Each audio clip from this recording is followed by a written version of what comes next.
Hey guys, this is Northville Tech. In this video, we are going to learn how to download and install the Wise app. If you don't have a Wise account yet, we will put our referral link in the description below for you to sign up. We will also put links to similar apps for you to sign up. To start, open the App Store by tapping on it.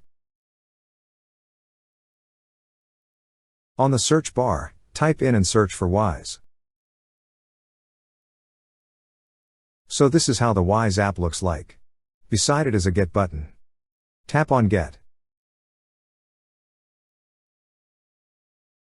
Once the download is finished, tap on Open. To proceed, tap on Get Started.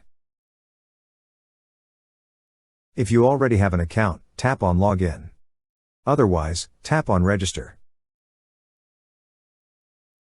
Now, log in with your email and password.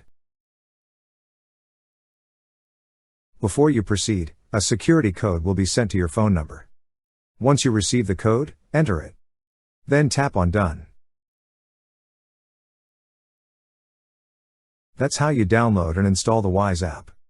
Thank you so much guys for watching, and if you have not yet subscribed to our YouTube channel, please subscribe to our YouTube channel as we create tech videos almost every day.